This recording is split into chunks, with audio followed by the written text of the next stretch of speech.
Has anyone ever wondered why it is that Yieldmax investors are so defensive?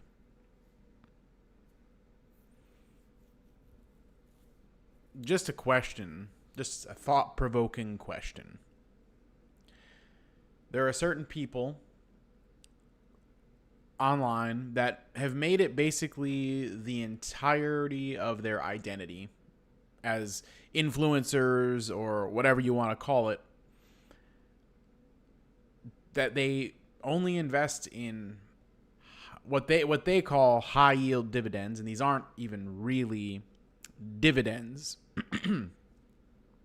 They're mostly either return of capital or options premium. It's not a dividend the way that, say, if you bought shares of Coca-Cola and got a dividend payout from them.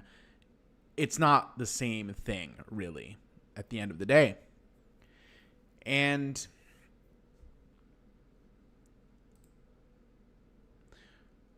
what you have is something that is incredibly fickle and volatile. Sometimes there are periods of time where these funds may do reasonably well. But any downward volatility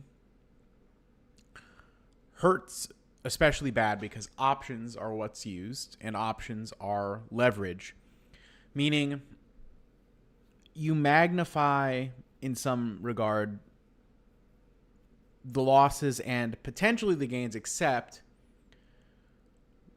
in this case, while holding options, they also sell covered calls, which actually means that their gains aren't amplified, they're actually capped. So what you end up with is a situation where you have something like TSLY, right, which has a trailing 12-month yield of 91%, but in that same trailing 12 months fell 58%. Now, for you to be breaking even on this investment, I'll take you through the basic arithmetic of it. Since the trailing 12-month yield is based on current share price, basically, you would need 100% yield over the trailing 12 months to have broken even if it was down 50% over the trailing 12 months, because you would have started with, in the instance where it's down 50% and you bought a year ago, you would have started with double what you have. But it's not 100% and it's down more than 50%. This has been a losing investment. And if you buy this fund on margin, for which you're paying additionally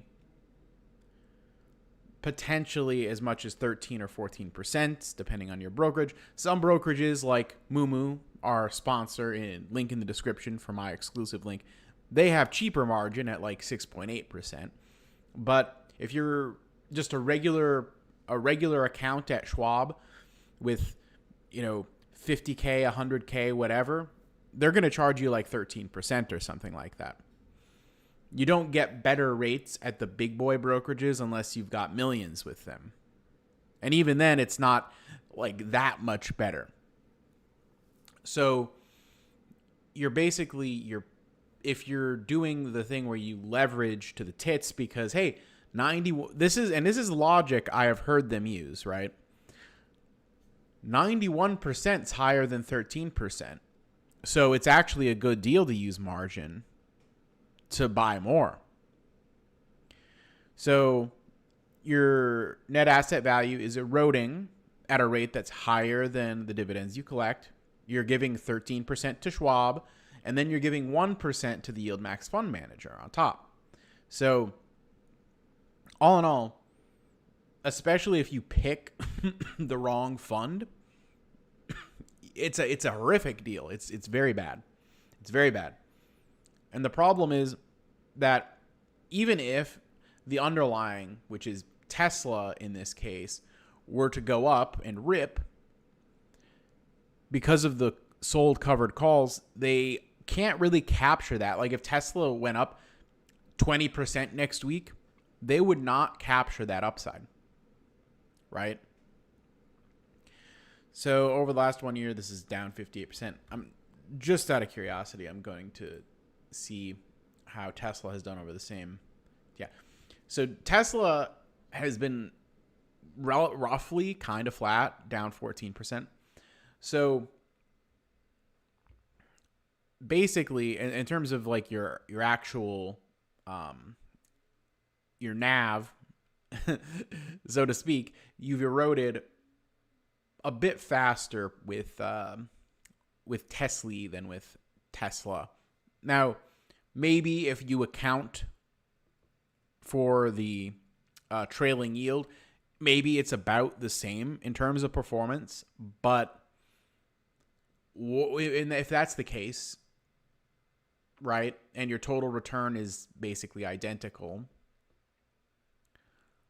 why are you paying some fund manager to basically clone the results of just owning shares of Tesla? That is without purpose, and it is throwing money away.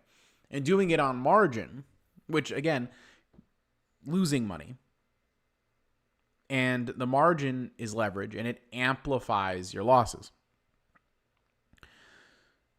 But if you were to go onto, we'll say, one of the more popular channels in this space and go on their Discord and ask any questions about how it works, why they're doing what they're doing, or, question it in any way and not just fully be, supporting the idea full-throated, as they say. If you're not supporting it full-throated, they'll basically immediately ban you. So for a little bit of comparison, I encourage you to go to almost any other investing Discord.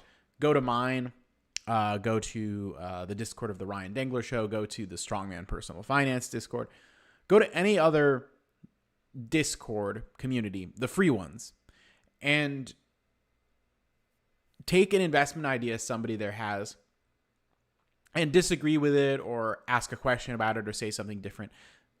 And they will, they might argue with you or something, but in all likelihood, they're not going to ban you. I certainly wouldn't ban you on my Discord. But if you go onto certain Discord communities in this, we'll call it high yield space, and you even just ask a question, not even necessarily criticizing the investment idea, but just asking a legitimate question or raising a legitimate concern, they'll yell at you and then they'll ban you and they'll say you're not very smart at all.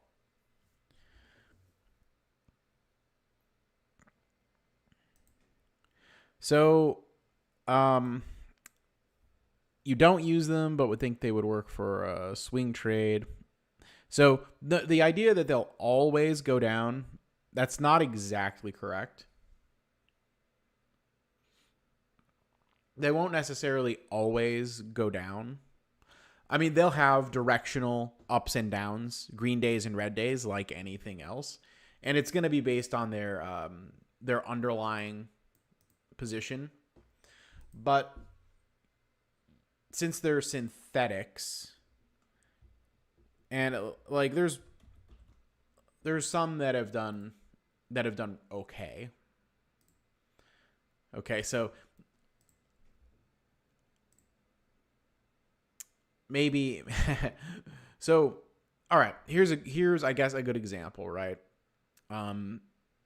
It hasn't, I think this was, yeah.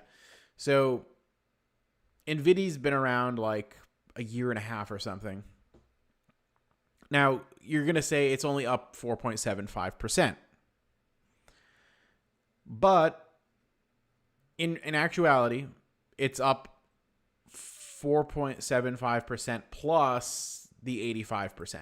So in that instance, yeah, you've done reasonably well with it, even if you just look at the 1 year and it's technically it's down 10.85, but again, over that same time frame, 85%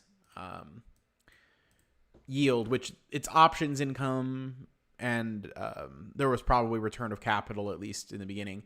So it's not actually dividends, but yeah, there is a positive total return on NVIDIA. But it's something like 70% or something over a year. And here's the point. Even when you do well on these, the 1 year total return on the actual underlying NVIDIA is 125%. So basically, even when you do well in these funds, you generally speaking, you underperform the underlying stock. You would have been better off just buying shares of NVIDIA. That's kind of the point. And with the Tesla, it might be that it's about even between the two. I mean, you would have to actually do the math on how much you collected in from the yield versus how much the NAV eroded. But they've both been losing investments over the last year. But I think the problem is that if Tesla recovers, right, the covered calls cap how much of the recovery you can capture. And so if there's high volatility to the upside, you miss a ton of those gains. And that's why NVIDIA performs better than NVIDIA, even when you account for the 85% trailing 12 month. Because there was heavy volatility to the upside, so many times they didn't capture gains on very, very green days. Johnny, good to see you. Oh, hi, Johnny. What's going on? To quote the room. So, big lesson, I would say, would be to be skeptical of anyone that is not open to engage with their critics or the critics of their investments. Every investment idea that you put out there in public, you should be comfortable with the idea that there will be people who disagree with you or that are critical of you or that are on the fence and questioning your idea. With these Yieldmax funds, they treat it in a lot of cases more like a cult, where if you have even the slightest shred of doubt, you are shunned, you are expelled from the group, you are considered persona non grata. You're not welcome in the community. They don't want your questions or your skepticism. They want people who, for some reason, think that the power of their own belief is going to make these investments good and work out over the long run. And that is just not the case.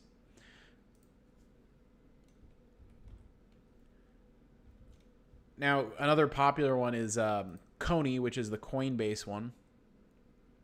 How has Coinbase done over the last year? Okay, so over the last year, Coinbase has gone up 93%. We do have a recent dip here, but okay, if you happened to buy Coinbase a year ago, you did quite well. But over that same time frame, I'm curious how CONY has done. Now, this is actually one of those, again, that's pretty close actually to the same. Now, I know it says 181%, but it was down 42%. So the math on that's a little harder to math, but this one might be about even, or possibly slightly better than the underlying. But with Coinbase recently down quite a lot, if Coinbase does have another big recovery, it will probably start to spread itself pretty far from the CONY ETF.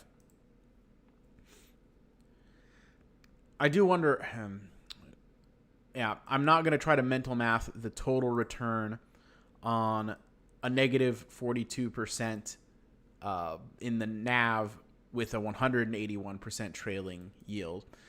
I'm not that confident in my back of the napkin, off the cuff math, but it might be that that's pretty close to the 93% total return that, or even maybe slightly higher or slightly lower than what Coinbase got. So that might be the one exception, because these it's possible in certain very narrow circumstances that they could potentially outperform the underlying, but it is not. That is more the exception than the rule, as we showed with NVIDIA.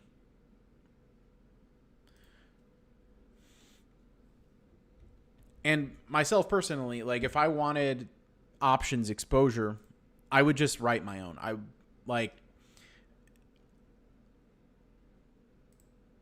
Okay, and this is another interesting one, right?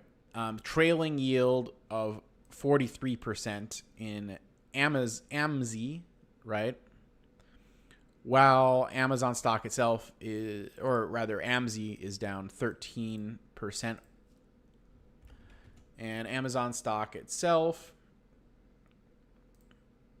up 28%.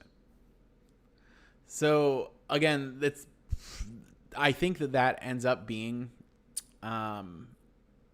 slightly worse than Amazon if you actually go back and calculate what that total return is on AMZY. But even if it's about the same, why wouldn't you just rather have shares of Amazon if you believe in Amazon? It's simpler. It's a path of least resistance. You're not paying a 1% fee to a fund manager to do that. And I love Amazon. I have a good amount of Amazon stock. I think right now it's sitting at number 3 position in my portfolio. And it could get as high as number 2 or even number 1. I'm still accumulating. And I do think that the pullback from 200 has been a gift. And my goal is to accumulate what I want before it gets back to 200 plus, because I do think that that's probably inevitable. We're just we're experiencing a little turbulence on the way there. That's all.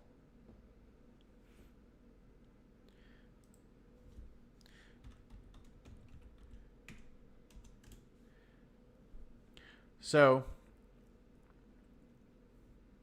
this is just one of those things where I don't understand the mentality of the people who are all in basically Yieldmax. I do think Brain Dead actually, ironically given his name, had a good point where you probably could, if you were really good at like technical analysis, and you were taking a look at, say,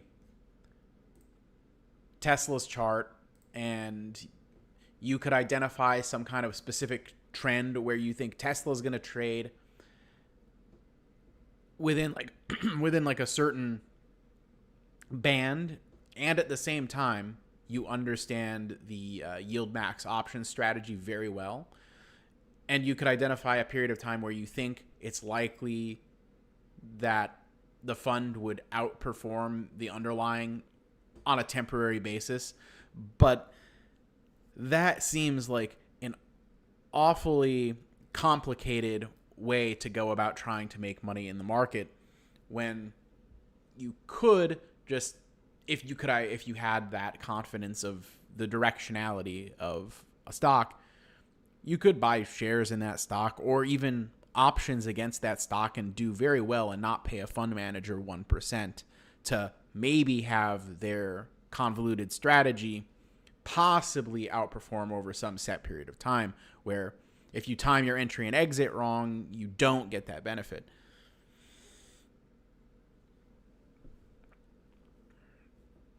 And I think, honestly, even the name of the fund, Yieldmax, I think it seems to be designed in order to attract people that want, you guessed it, maximum yields. And they're just looking at that number, right? So they're hopping in here. They're seeing, all right, they're not seeing this number, the negative 58% in terms of their net asset value. They're seeing 91% yield.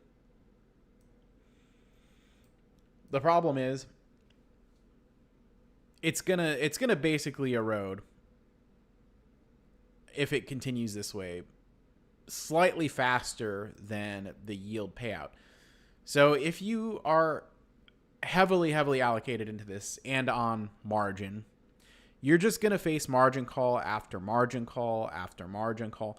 And eventually you're going to end up with no equity and owing Schwab or whoever money. And there are people that also have at least claimed that they took out like actual personal debt, like either personal loans, HELOCs, etc., in order to then load up that money into a brokerage account, to which they then leverage with margin on top. We're talking about the absolute maximum of degeneracy.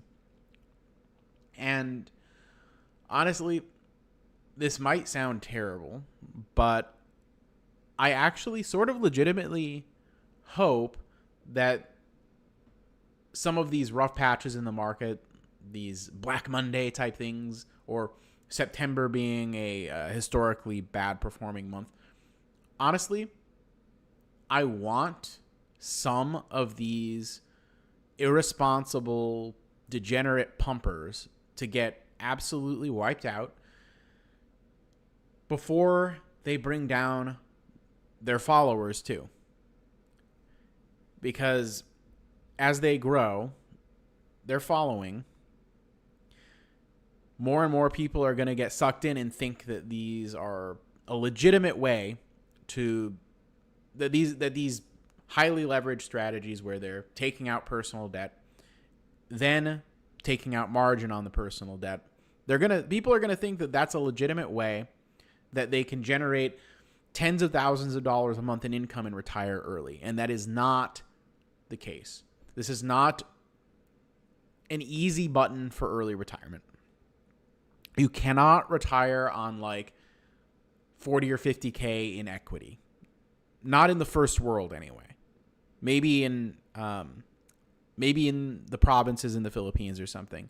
But if you want to retire in a first world modern Western country like the US, I don't think there's a single state in the union where 50K in equity is going to actually lead to a sustainable and comfortable retirement. That just isn't possible, and there's not really a fast lane or a cheat code other than making prudent and wise investment decisions over a long period of time. That's my view anyway. Chat's kind of slow this Saturday morning. Surely you guys have to have something for me.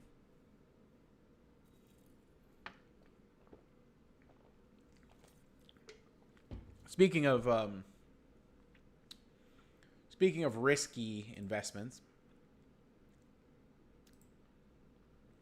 our favorite medical REIT had a pretty solid week here. We're up over 10%. And we're still heavily shorted, by the way, We're waiting on the new data. Some people in the Discord think that we're going to be at a record level of shorts.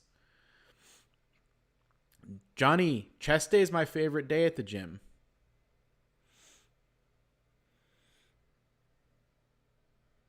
I don't use the gym as much as I ought to or as much as I used to.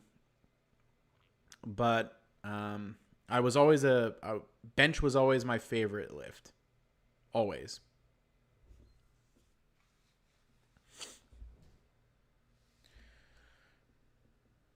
So our medical REIT has gone up 10% over this last week. Pretty nice. Now, the reason that this is a bit different from a Yieldmax one. Yes, there is a dividend, and yes, I bet there are yield chasers that come into stocks like MPW without realizing that the dividend is besides the point. But at the end of the day, at least the dividend you get from this is a result of rental income from hospitals.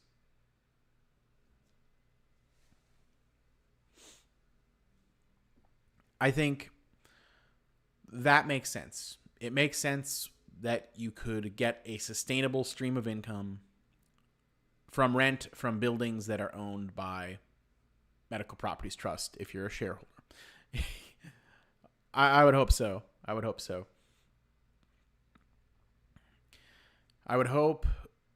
it's at least somewhat apparent that that I have a history of weight training.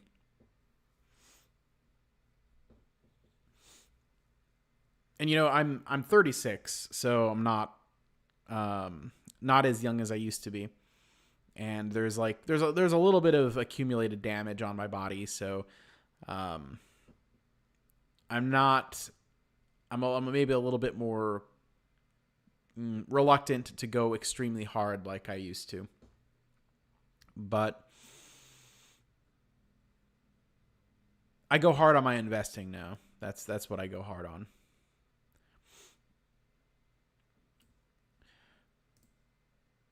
But I want to say, I think the analysts are just basically, they're chasing their own tails basically with the price targets. It's all reactionary to what the share price is doing recently.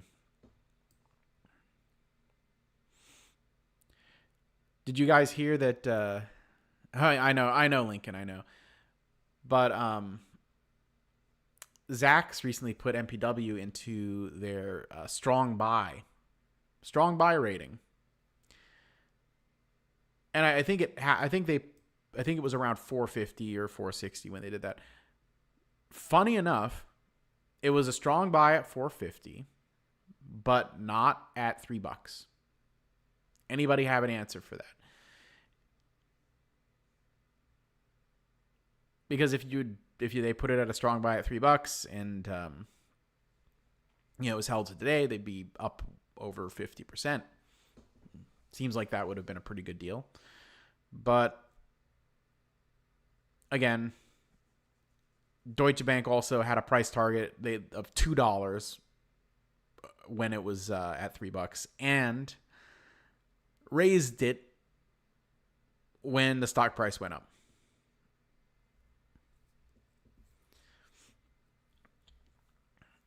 But in this case, we have underlying assets that we can speculate, at least try to estimate the fair value of. We have a discount to the book value of those assets. And the book value is going to be essentially what was paid on the assets minus any depreciation, etc., or any write-downs that happen in the meantime. Of course, any cash collected that's in the bank will also count on the book value. And non-real estate and non-cash assets like equity in operations and things like that also do kind of count on book value, but those have largely been written down. And so we're left mostly, I think, with real estate assets at this point. And we're still at less than half book value on this. And these are hospitals. Pretty easy to understand why those might be worth some money. And this is a very highly volatile investment as well. But I can make a much better case for something like MPW than I think can possibly be made for something like TSLY. And sure, we don't have a sticker trailing 12-month yield of 91%, but it's illusory. It's not real. It's not real. It was mostly return of capital, and the net asset value eroded by a greater amount than the payout. I view it as mostly Fugazi, Ponzi type thing. It's a house of cards, whatever kind of term you want to use for it.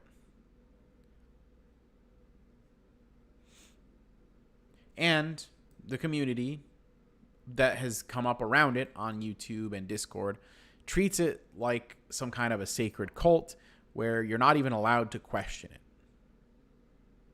And I think that's a big problem. We tire on dividends. We seeing you on CFK tonight at 8 p.m.? I hope so.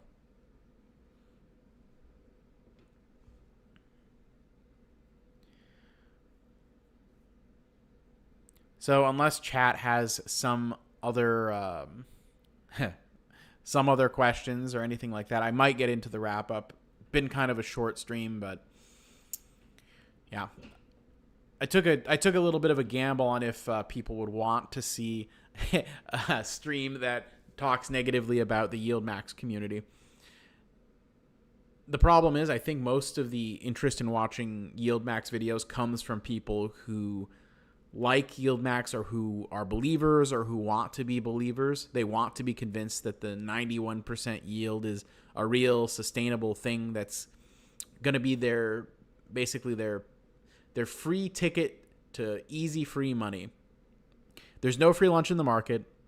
You're not going to get a sustainable 91% yield on pretty much anything without some kind of adjoining risk. And remember, if it was this easy to generate 91%, there's this guy named Warren Buffett that if it was easy, he would probably be doing it. If it was easy or sustainable. He's not. In fact, I don't know of any super investor that is somebody that is well known who files a 13F that does this particular strategy, advocates for this, or buys these funds. I can't think of a single one. So I don't know if that just means they're not as smart as we the Khmers. Is that possible? That we the Khmers is a better investor than, Warren Buffett, Michael Burry, Mohnish Pabrai? I don't know. He could be. I would put that in the category of things that aren't likely. So, okay, Johnny, I'll bite on that. You've been thinking about trimming Palantir. You're up 200+%. Want to take the winnings and move it to you want to move it to something a little bit more, maybe boring, traditional, secure. So I took my win on Palantir somewhere between 24 and 25. Unfortunately, it was during like a red week, but honestly, anything else recently that I've decided to I'm up on it, maybe I'll hold it and see if it runs up on earnings, it hasn't gone well. and I can just tell that any kind of earnings miss or anything, the market's just looking to hammer stuff. And I was just like, yeah, I'll just take my W on this and shuffle it around into other things. So I'm trying to concentrate more into Amazon right now. I'm not saying Palantir is a bad company. I think it is a I think it's an interesting company, a good company. But here's my issue. I got it at like, my cost basis on the little position I had was like $6 and change, okay, per share. That was my cost basis. I think I 3 or 4x'd, I think, getting out at 20. Yeah, 20. That would be a 4x. So 4x'd, perfect, awesome, happy to do that. Yeah, I don't know if 97 times free cash flow or 95 times operating cash flow is at all justified. That's the problem with Palantir. Because the people that are these ridiculous, really, really, really intense Palantir bulls, what they will tell you, okay, is that revenue growth is going to be, I don't know, 30% a year or something in perpetuity. It just never ends. Never ends. Honestly, like, we had we had a period where the revenue growth looked like it was decelerating, and it may be reaccelerating for now, but who's to say that, is 51% the real normal, or is it 16%? And at what point does it actually decelerate for real and kind of top out? I don't know. I really don't.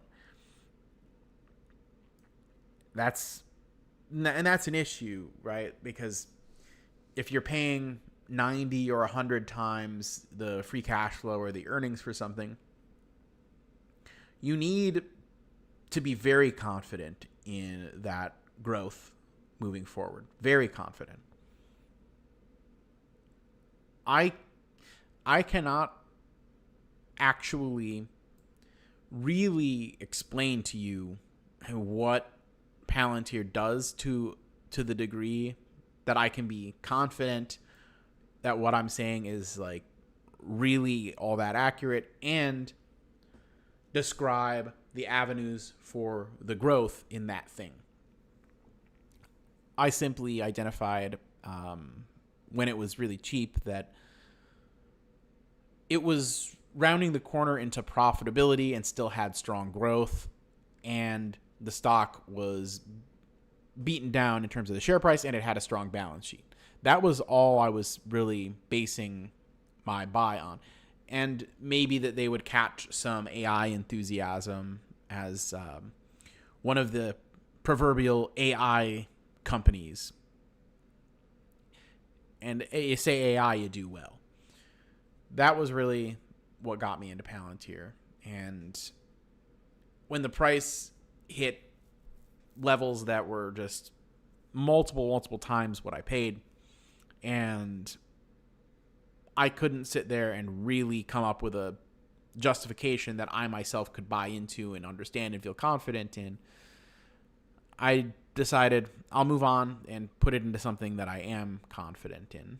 And in terms of the price, I don't think anything bad is going to happen to Palantir. I don't think they're going to go to zero or anything. That's exceedingly unlikely with their balance sheet. They've got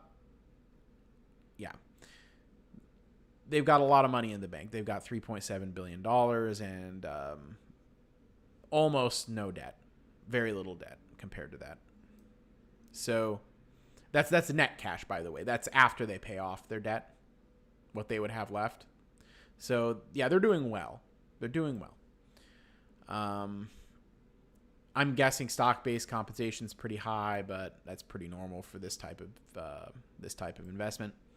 But yeah, I guess I would just rather focus on something that is both a decent deal that I also understand better. So I've been putting a lot into Amazon lately, some into Disney. And I know, like, Disney, could it get any more boring, right? But here's the deal. Their stock price is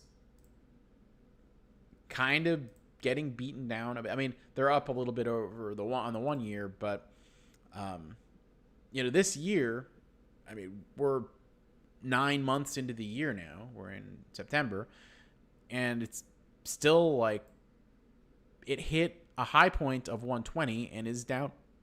Like, they're down a significant amount from their 52-week high and literally just turned profitable on the streaming segment of the business, which is that's fantastic news for Disney. Fantastic news. And their free cash flow and their earnings, etc., are looking to get strong.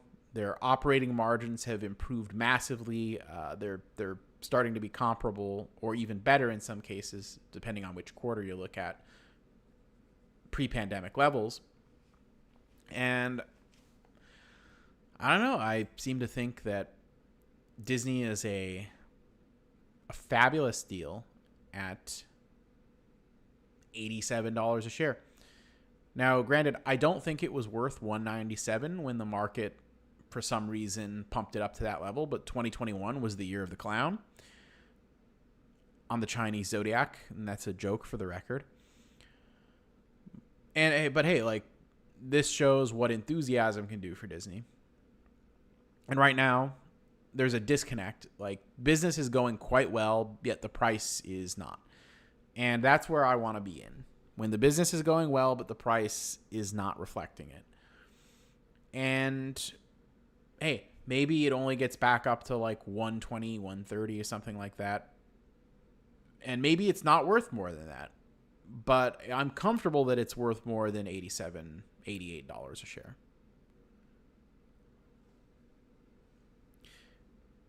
I'm assuming you mean Disney with the dividend. So yeah, Amazon at 150 is basically, I won't say free money, but it's basically it's a steal for what they produce.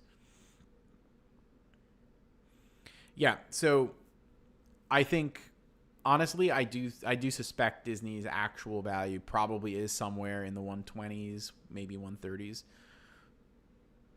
That's just sort of my sense of it. When everything is, normalized and things are going reasonably well.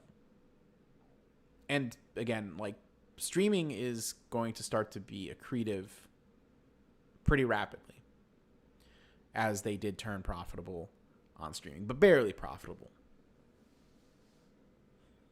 But with, like, what Netflix has shown is when you do streaming profitably, it tends to be a bit of an earnings growth machine. Will they be as good as Netflix in terms of how profitable they are at streaming? Probably not, because their whole organization is not laser focused around being profitable at streaming. They have a streaming segment. I think that's the big difference between Netflix and a lot of the other entertainment companies that have streaming.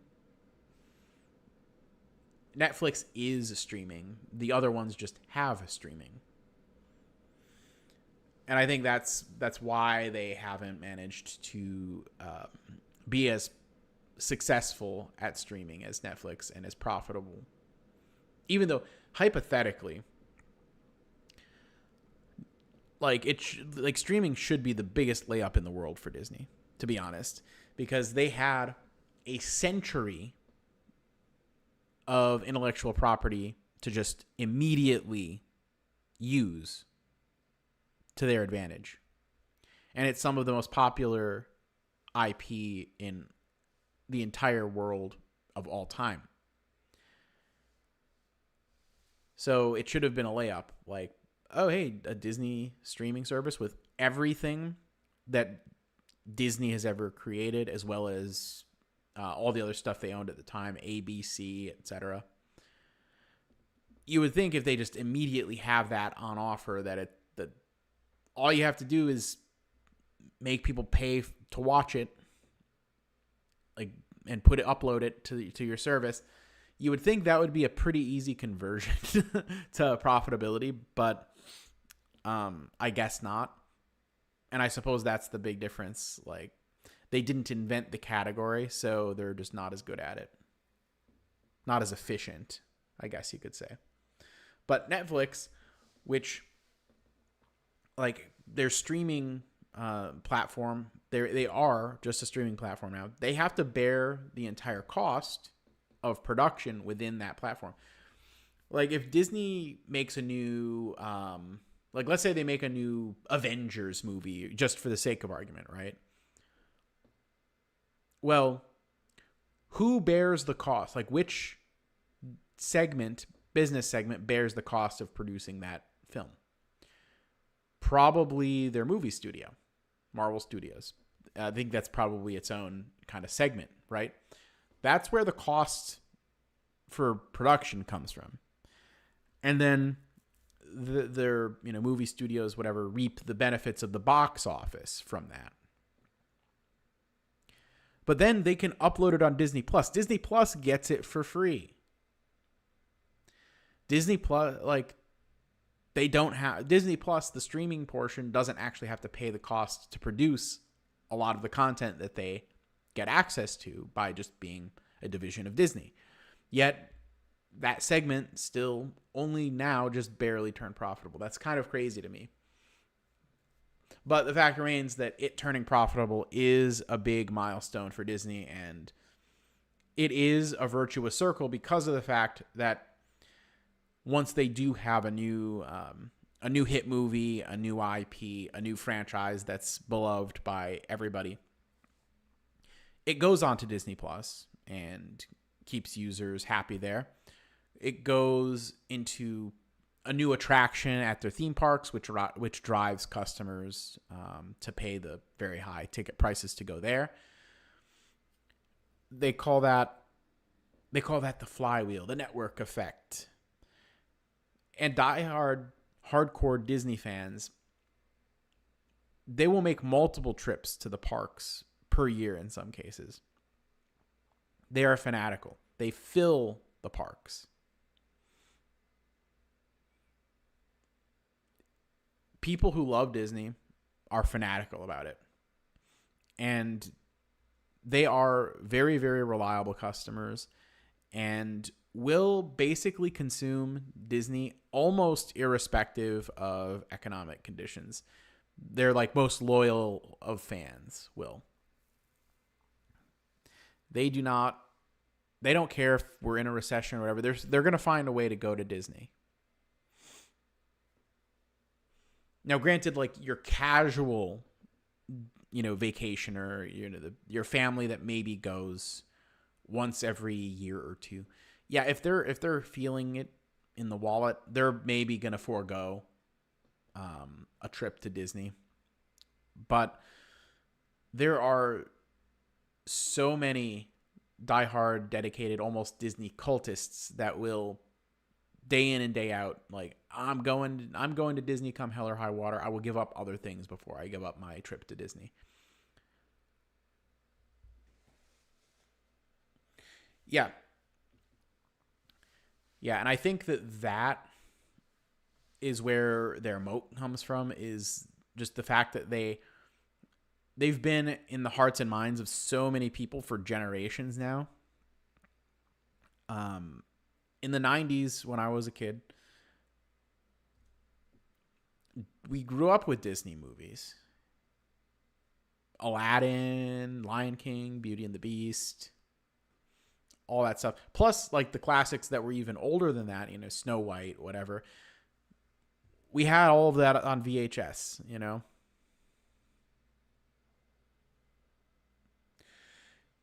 Yeah. So, yeah, I definitely understand that, like, the temporary suspension of the dividend probably drove a lot of people out of the stock.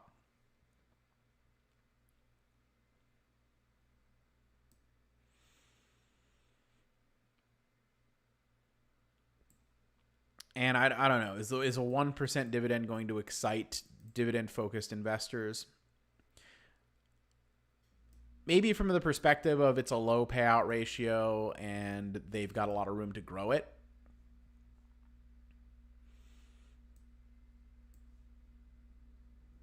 And in all likelihood, barring another pandemic situation, they probably will. So there you go. Now, I know this started as a Yieldmax stream, but I guess it kind of turned into a Disney stream a little bit.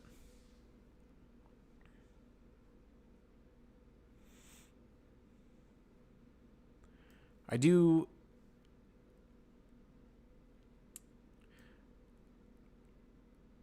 think I'll be pretty happy with a little bit of money in Disney, for at least at these prices. I don't think we're likely to see the stock not hit something like the 110s, 120s again in the future. I mean, I can't predict the future. I don't have a crystal ball. Can't absolutely guarantee it. But I would just think, based on what we've seen in the recent past, something in the 110s up through maybe like the mid 100s probably is achievable again in the not too distant future.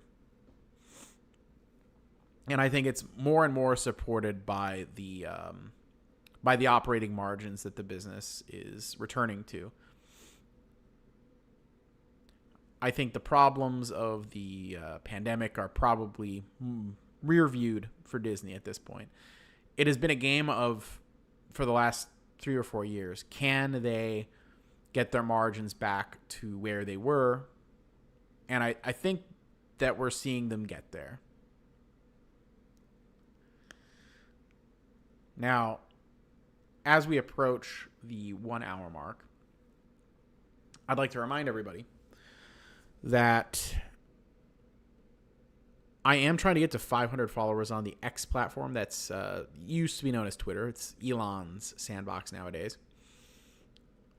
When I get to 500 followers there, I'm going to let just my X followers, or rather anybody that views my posts there, not just followers, randoms can view your posts too, but I will let them pick a stock to buy. So I have a YouTube portfolio where every time I get 1,000 new subscribers on YouTube, so 1,000, 2,000, next will be 3,000, I let you guys pick a stock.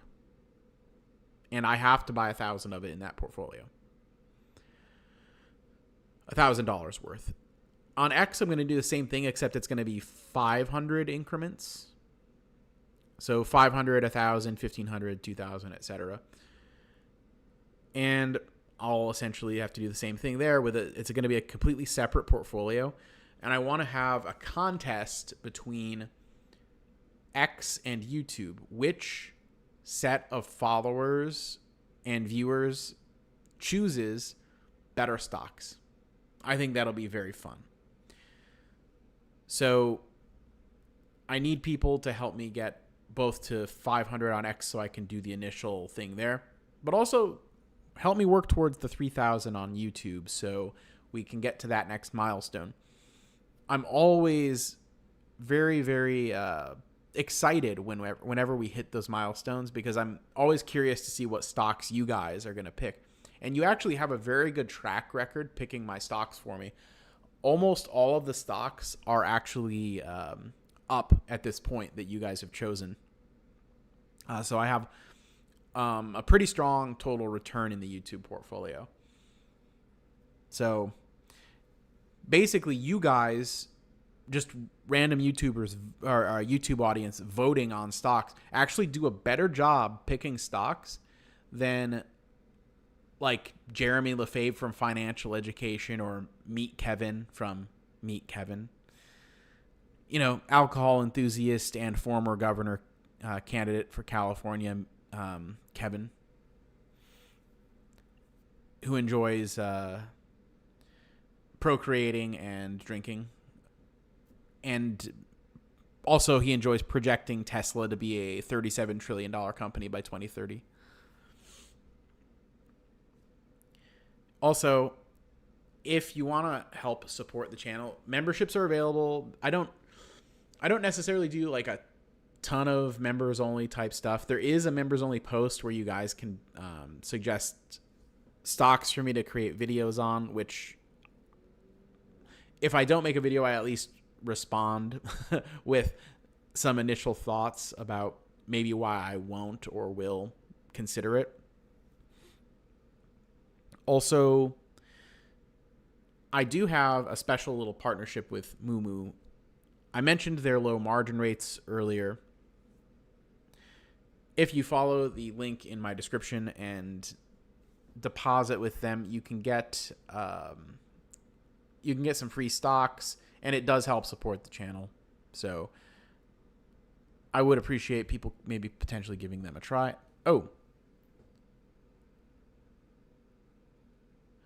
Oh, yeah. So we tire on dividends. Yes.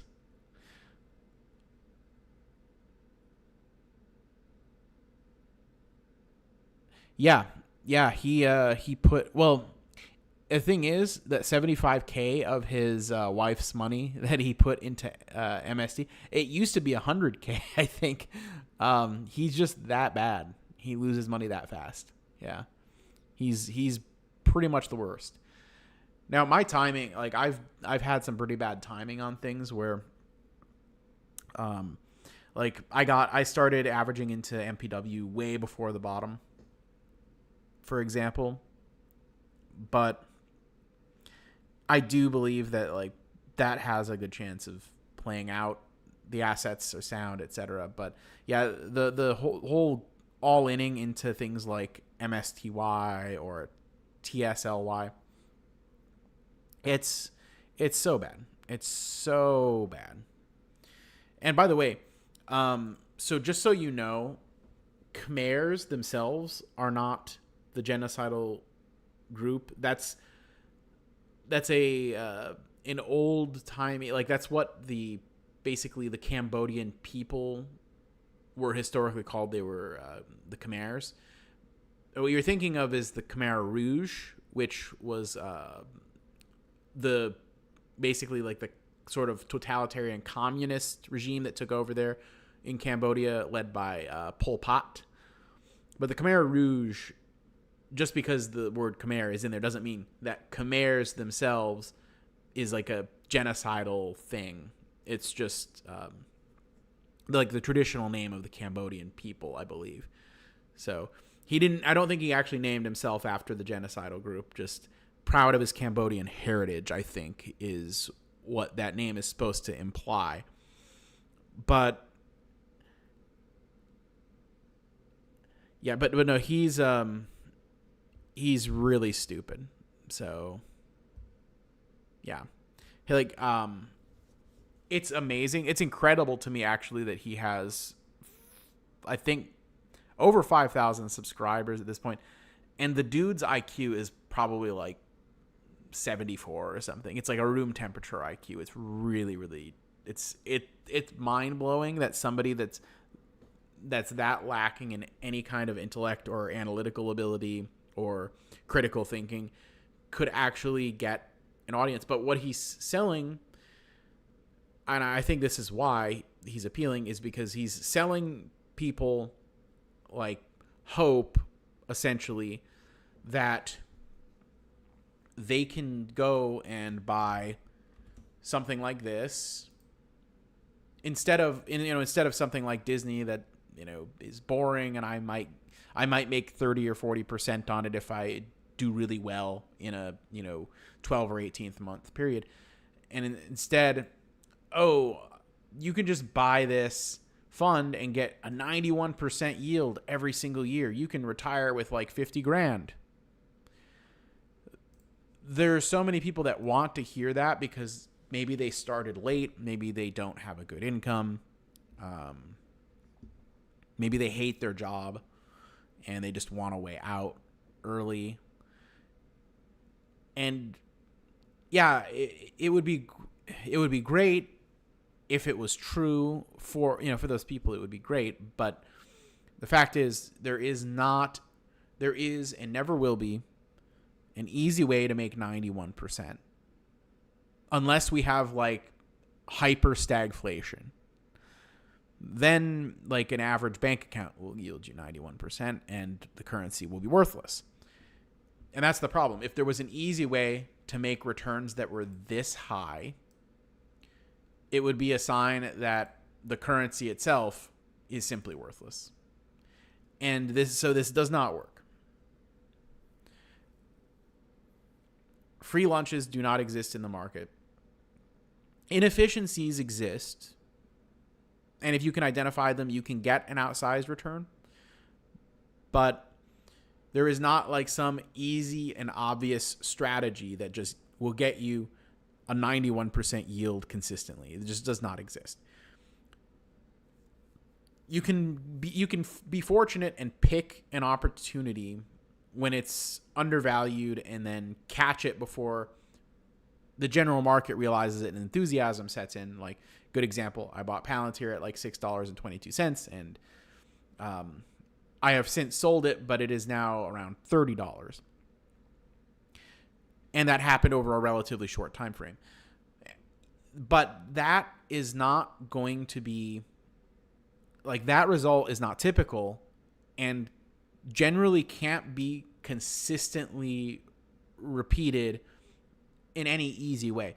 You have to identify an opportunity before the general market does in order to get a return like that. And a good percentage of the time, you might think that you've identified the opportunity and you actually end up being wrong, and it doesn't, it doesn't double or 3x or anything like that. And in some cases, it'll even go down and you'll take a loss. So for every Palantir that you get right, you might pick up like a Walgreens and lose some money, right? So I'm just saying that there's no easy free lunch. Nobody gets 100% of them right. And if you think that there is some super secret awesome strategy that's going to just be a 91% yield year after year after year and let you just retire comfortably with a very small initial investment, just isn't the case. Isn't the case. It's a fantasy. Yeah, it just is not going to happen, unfortunately. I hate to be the burster of bubbles, and that's not going to be as popular a message as telling people that through the power of your belief, the high yield dividends will help you retire. Your belief has no bearing and no impact on how this will perform. And if you put all of your eggs into this basket, you will probably end up extremely disappointed over the long term. And if you take out loans and then leverage up with margin to be in these funds, you are probably going to end up margin called, if not bankrupt, in a relatively short period of time. Yeah, must be 10x in a year or you're out. Exactly. And yeah, it's frustrating, honestly, because I have seen in some instances people who are on the older side, right? Like late 40s, 50s, even 60s, or people who are outright showing up who are disadvantaged in some way, disabled, something like that, buying into the hope because they see it as like, oh, this is an easy way to have a better life. Unfortunately, only consistency and time is going to actually get you there in most cases. And you could do that you could have a better life if you were just consistently investing in, like, say, an index over a long period of time, something boring, a VOO or a VT or something like that, or a target date fund. if you have a 401k, take the target date fund and just, ride it out for, 25, 30 years at work, whatever. Yeah, then you can probably have a pretty comfortable retirement. But thinking that you could just speed run it with a 91% yield in the last couple years before you can just ride off into the sunset and sip margaritas on the beach with Milton from Office Space. Yeah. Yes. Yieldmax, exactly, Charles. Yieldmax is the poor guy's idea of how the rich get rich. Generally speaking, people that get rich either do it slowly over many years with boring conservative investments, or they use some type of they might use some leverage in something like real estate to magnify what they get as far as a cash on cash return. Although that's a lot riskier because you have a relatively large amount of your worth tied up in very specific individual assets.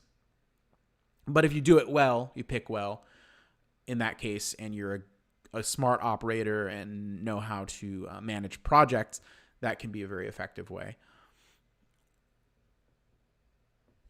So, I mean, I write my own options sometimes. Like, I've written many cash secured puts and covered calls. I don't have a dislike of options. But I think the problem is, Charles, a lot of the people that buy these funds, if you ask them their opinion about the specific strategy that the fund is employing with options, they wouldn't even be able to describe what a call is. I think that's a problem.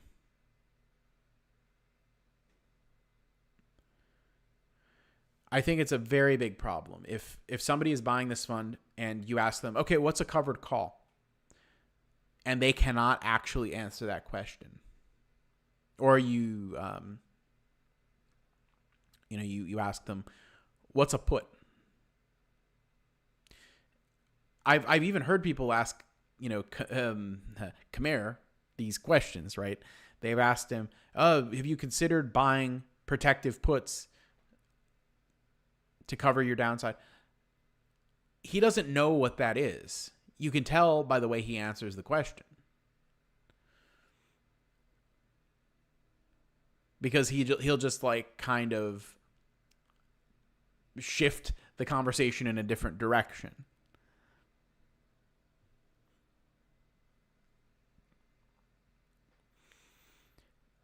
I don't have any problem with people deciding to invest in funds that utilize options if they themselves at least understand the options, understand what is a call, what is a put.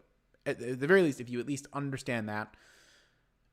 But maybe you say, well, I understand what this is, but I have a hard time managing the options positions myself.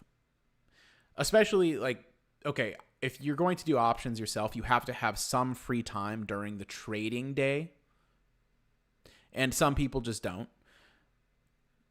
I could see then a use case for being involved in a fund that uses options.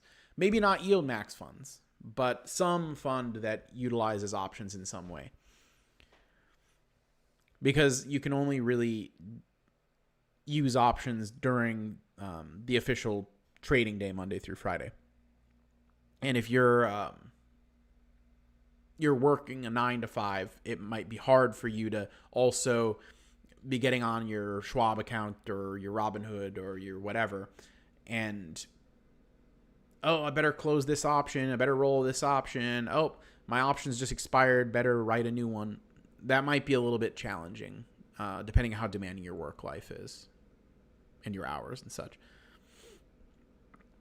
So I'm not trashing options per se, but I am saying that if you're going to buy anything that uses options, but you cannot even begin to scratch the surface and describe what a call or a put is, that you're setting yourself up for an absolute shit show disaster.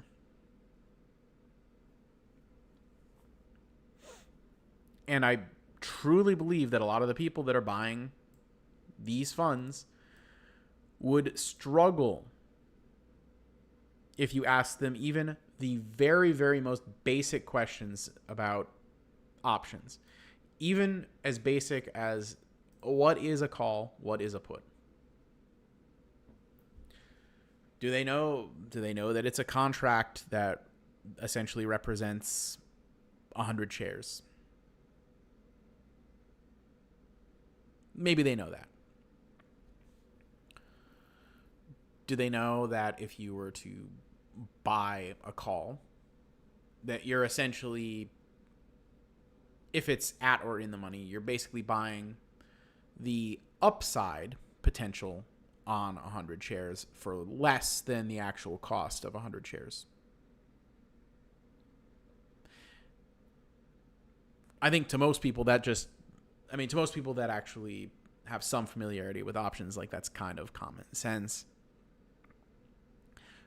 But I don't think the average We the Khmer's community member or viewer has even the first idea. And when you sell a call, a covered call, in exchange for that premium, you are setting a limit on your upside.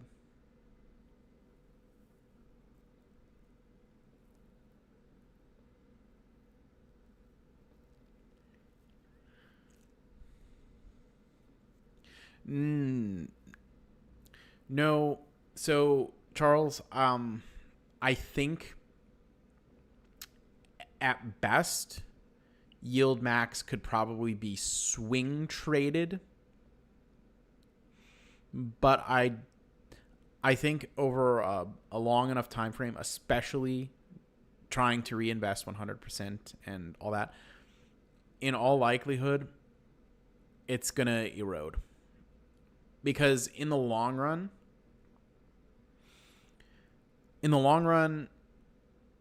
basically selling calls, especially if it's just like a set amount, if out of the money that they're just selling the calls over and over again, over a very, very long time frame, on paper at least, it's even money. And if they charge you 1% to do something that is technically, statistically even money over the long run, then you're actually losing value over the long run. But if you time it right, and I talked about this earlier, if you're really strong in your technical analysis, you could probably look at the underlying and say, this is probably going to trade in such a way over the next, call it a random time frame, 3 months. I can tell by the chart that this is going to, over the next 3 months, probably trade in such a way that the Yieldmax fund will outperform. And then buy Yieldmax on that assumption. I could see that use case.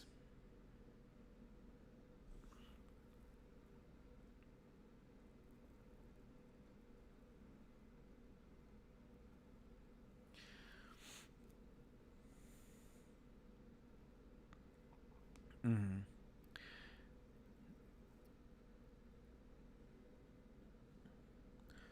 So, Kevin, hypothetically, yeah, taxes could be pretty bad on the options income, but it seems like so far most of what's been paid out has been return of capital, which, yeah, but here's the thing. Return of capital is just basically them acknowledging that they're just returning your own money to you. And hypothetically, if they return 100% to you and then start paying out from there, yeah, then all of it would be taxed. Or rather, if they were to pay, enough return of capital for you to be at 100%, any amount that you then sell for, I believe, would be considered a capital gain beyond that point, and you would be taxed on the wholesale amount.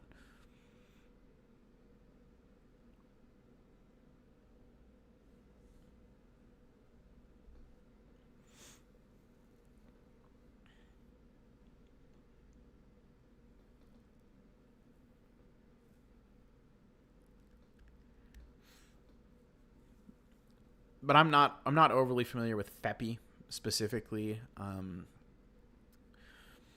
But I'm guessing that based on the name, it's probably a cousin of JEPI. And again, like I'm not discounting the use of options entirely. I use them myself.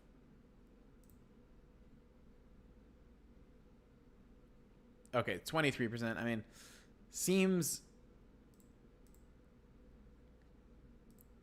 okay. So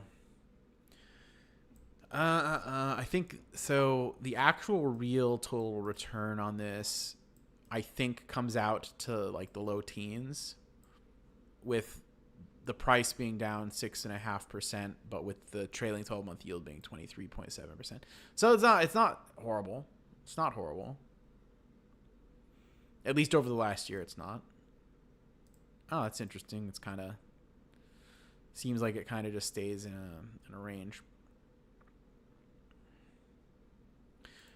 But yeah, I don't know what this fund holds or anything like that. But just to be 100% clear, though, I would guess whatever strategy they're using here to get this like low 20s with like a slight amount of never probably is a much more sustainable and realistic strategy than what Yieldmax is doing. You may actually get a reasonably good total return in like the mid-teens or something on this potentially. Like I don't think that's too ridiculous and outlandish.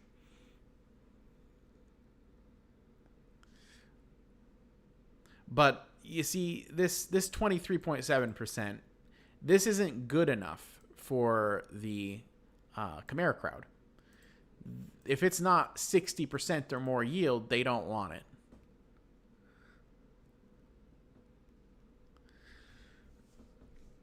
Yeah, I think I'm getting better at the sniff test.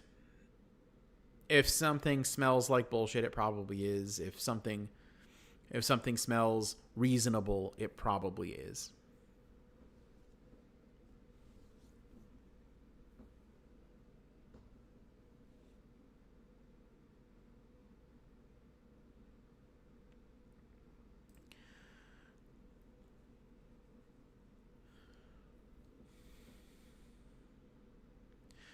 But yeah,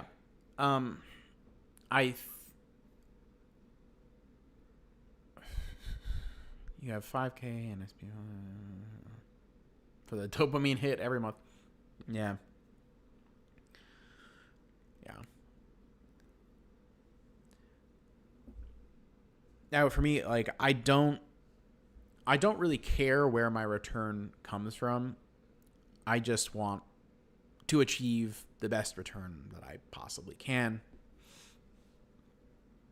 I used to believe in the fallacy of, dividend aristocrats, they must be safe because they've paid a dividend a long time, which partly led me to invest in Walgreens and take a massive loss. So the idea that a dividend keeps a stock or an ETF or something safe and makes it a good and secure investment is a fallacy to begin with. And in a lot of cases, the more pumped up that number is, actually the more degenerate it is and the more likely not to be sustainable. There might be exceptions.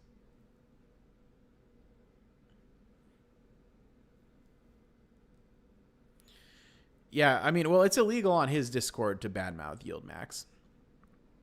Or even to question it. That's the thing.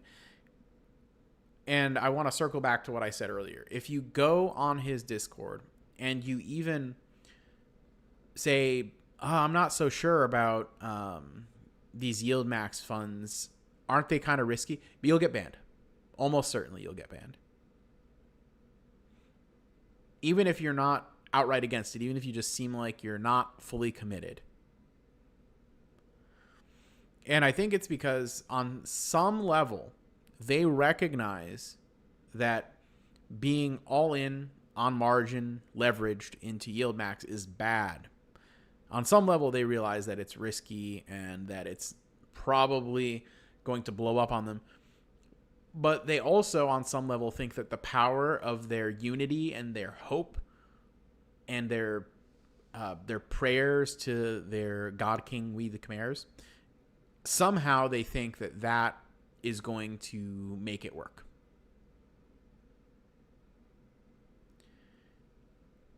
The idea that your hope, that your belief or whatever will have any impact whatsoever on how the investment does, it just kind of shows that we're not dealing with people that think about their investments. They invest based on vibe. And the vibe is 91% yield. Okay, sign me up, chief. That the vibe is I can, if I just put in like 50K and let it cook, I can retire in 2 years. That's what that sounds like to them. Yeah, leverage ETFs because options are a form of leverage, while using leverage in the form of both personal debt and then margin on top. Yeah, it is basically, they're basically committing financial seppuku. They just don't realize it. They're basically already in bankruptcy court and they don't realize it. And if you try to warn them, you are labeled you are a white knight. And don't listen to the white knights. Don't listen to the haters. We're just haters. We're just haters. And they don't realize that when you have an audience, even a small one, and people actually care what you have to say, right? I do think that you have at least some responsibility to think a little bit harder about what you think and what you promote and what you say. And also, you have an obligation, I think, to question yourself from time to time and ask, is my thinking correct? Is my logic sound? Especially if it's promoting a way of investing or a specific investment. And you can say up and down, like, oh, I'm not a professional and I don't know anything. But very clearly, when your channel exists just to promote a certain investment, you are going to influence people to buy that investment.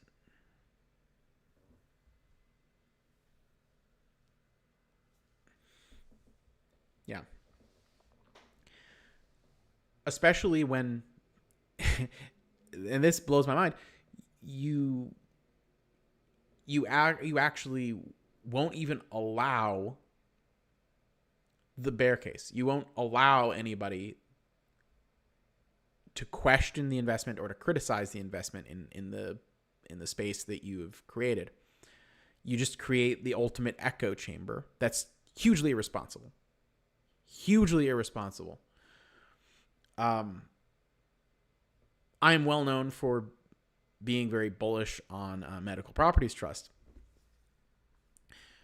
But what I won't do ever is disallow people from talking through some of the downsides or the risks or the headwinds ever.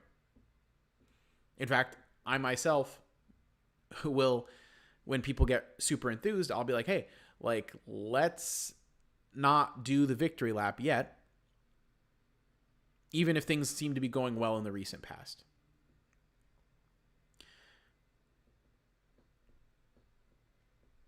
Even for stocks that I like. Because I think it's important that if you're looking at investments and you're talking about investments, that you at least consider the ways in which the investment might not go your way. So that anybody in your audience that has questions about it or isn't sure or is on the fence, they won't be unduly influenced by the echo chamber. Thanks, Cabo. Nothing but upside on MPW. So, in principle, I think that's most likely the case. Obviously, it's the number one position in my portfolio.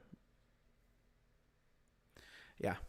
Well, and I just mentioned earlier, Zacks is pretty convenient on the timing, right? They strong buy in the 450, 460 range whenever it was they upgraded it. Not a strong buy at $3. Seems pretty arbitrary to me. Or just, chasing the recent movement.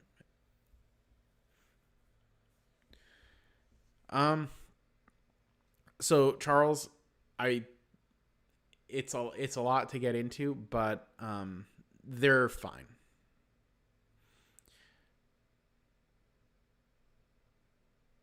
There are some things that on the surface, if you just pull up a data feed, it looks pretty ugly because of a lot of dispositions and write downs and things, but a lot of it is related to the Steward Healthcare Chapter 11 bankruptcy. And basically they're in the process of transitioning a bunch of their hospitals to tenants that are not Steward Healthcare. And so there's going to be definitely some temporary ugliness to endure. But on the other side of it, things do look a lot better. And things have looked ugly for MPW before. They have had tenant bankruptcies before. And they have always managed it well and come out okay on the other side. They have a track record of it. There's also, of course, the short and distort campaign against them, although Hedgeye recently took them off the public shortlist.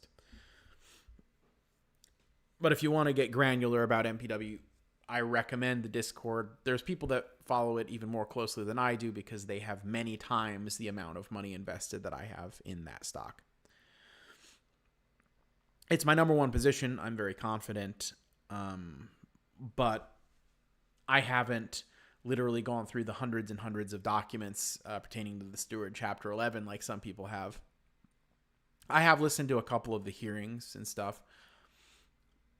But suffice it to say, the consensus is that we are fast approaching many catalysts that will be positive for MPW in terms of the Steward Chapter 11. In terms of interest rates as well, as far as the macro environment goes, lower interest rates are better for their asset prices, makes what's left of their dividend yield look more attractive to the broader market, etc. So, yeah, we're looking at a lot of catalysts, and we're looking at a over 50% discount to book value still, and 40% plus shorted potentially. I say plus potentially because 40% was the number last report. If short interest has gone up, it's over 40. If it's stayed the same, yeah, it's, still pretty heavily shorted. It's always possible that some shorts have bought to close, but again, we have to wait for the data.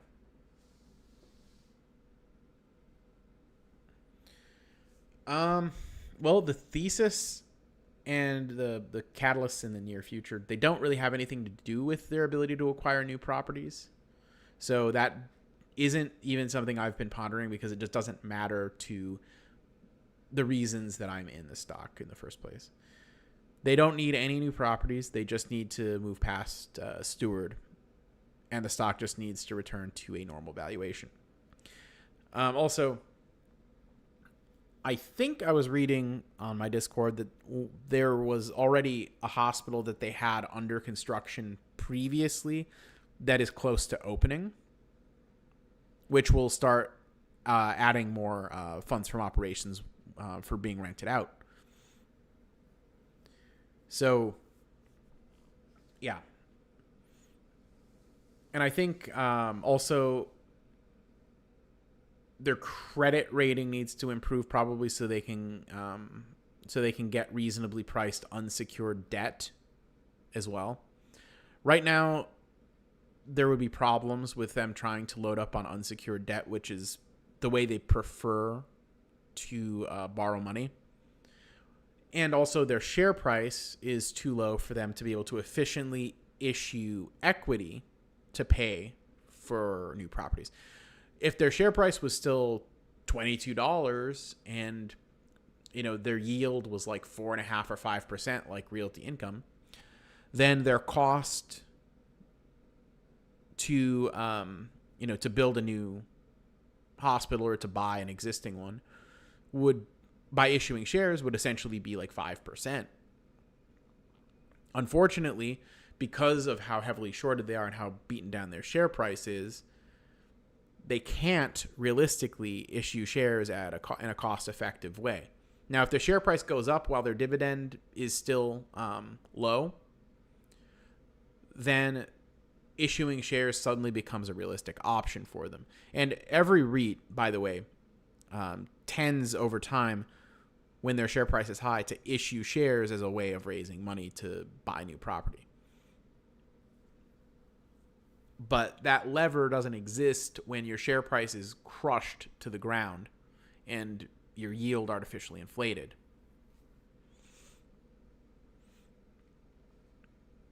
So I don't know if it'll be 1 year, 2 years, 3 years, whatever, as far as buying new properties.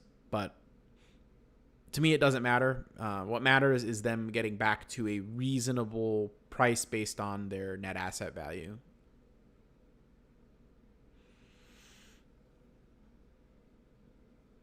And that could, take some time to play out. But if some positive developments happen, really any positive developments happen, and the share price slowly creeps up, you'll have a potential for short sellers to try to trample each other towards the exit, which could be like a little bit of a mini squeeze. I don't think we're going to get an AMC or GameStop or whatever style squeeze on this. I just don't think the short interest is quite high enough at this point. But you could get somewhat like a mini squeeze. And that would be good enough. For the amount of money I have in the stock, that would give me a good enough return. So I hope that answers the question.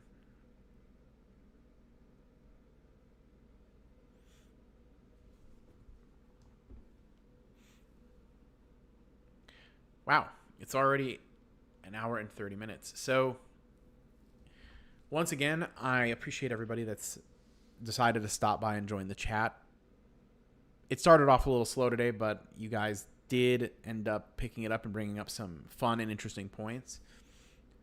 If you are able to, I would like you to smash the like button and also subscribe to the channel. If you're not, help me get to 3,000, and I will let you guys choose another stock for me to buy $1,000 of. Also, tonight, 8 p.m. Eastern, I will be on the Cashflow Kings Live YouTube channel. We'll be discussing some very interesting topics on that show. Also, be sure to consider joining my Discord, link in the description. It's free, and I will never charge for that or charge for access to just chat. It's just not something I'm going to do. I prefer to have an open two-way conversation about investing, and that's the goal of the community and something that I'll always promote. I will not shut people down just for having different ideas. You will not get banned for not being sufficiently bullish on the stocks that I'm in. I encourage alternative points of view and other ideas. And if you want to support the channel directly, memberships are a thing. They're cheap, starting as low as $1. Or alternatively, I do have a partnership with Moomoo, and if my link is used, I do get supported directly from that. And signing up for them and depositing $1,000, you get 15 free stocks, low margin rates, 8.1% bonus APY, all kind of good stuff. The trading indicators that you wouldn't even know how to shake a stick at. I'm not much of a technical analysis guy, but I know some of you are. So those indicators are some of the best and most plentiful that I have seen on any brokerage application. I want to wish you all a very happy and safe Saturday and hope to see you at 8 p.m. on the Cashflow Kings live show. Take it easy, everyone.